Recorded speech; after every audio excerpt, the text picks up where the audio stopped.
Hello, my name's Tommy Edwards and today I'm doing a video on my 28.3.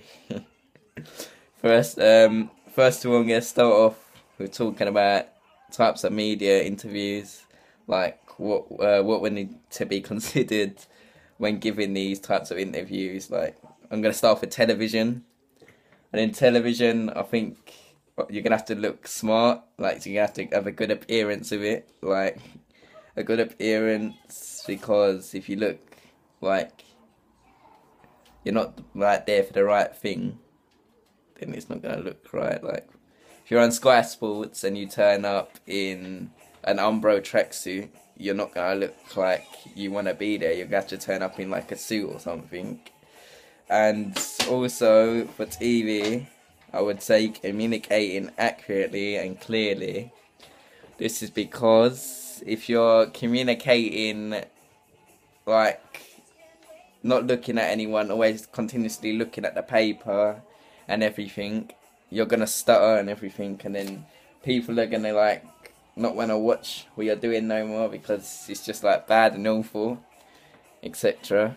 And yeah, and my last and final one would be language. Language, because obviously if you're not using the right format for what you're talking about, then it's just not gonna work. Next of all, I'm gonna do radio, where you wouldn't have to be smart to do this because people ain't gonna see you doing it.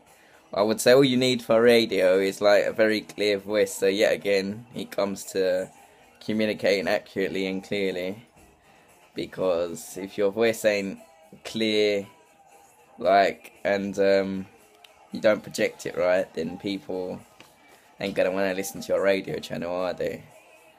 I also think knowing who the audience is for is important for radios.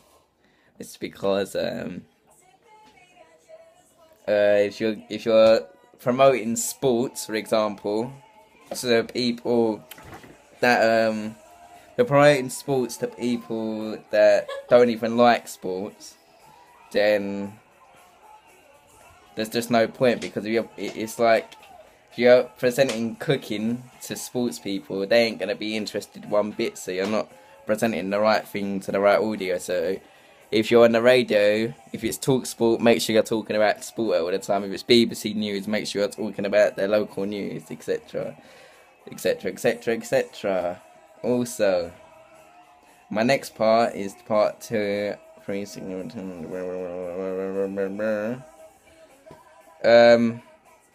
Communicating with others, right? So if you was a manager of a football team, you would have to like show that you're in control, show that you know what you're doing, be like the boss. Everyone looks up to you, everyone like reports any problems to you, so you gotta be you ain't just not be like bad at giving like good information. Communicating accurately and clearly will also come into this one, because if you're not giving the correct information and not giving it clearly to like the employee or player or football player, let's say it's a football team, the football player, then you're gonna give them false information and it's not really gonna help them get better at what they want to get better at. And if you don't give them negative points also, then they're not gonna be able to improve on a negative. So you gotta give that as well. And on my next one will be sponsors. So sponsors, you will have to be a good sponsor for really good players. Like, if you're a employee or player yourself, then you're gonna have to have a good attitude. For example, Nadal, a tennis player. I know Federer, even a tennis player. Sponsored by Adidas and sponsored by loads of other brands. He's on like $36 million a year, I think, from sponsors, and that's because he's good attitude. He's a role model. Everyone looks up to him. He's never like getting into trouble. and he's like a good like face for the companies that he works for. And my last one I'm gonna do is match officials.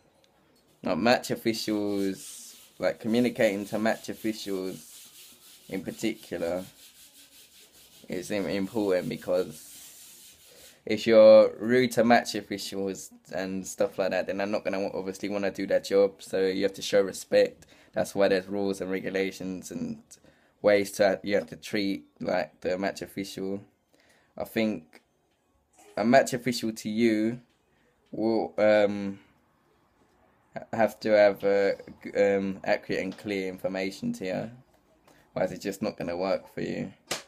And then like they're giving you a yellow or red card, and they can't tell you the reason why they gave it, then you could obviously report the reffing decision. And yeah, and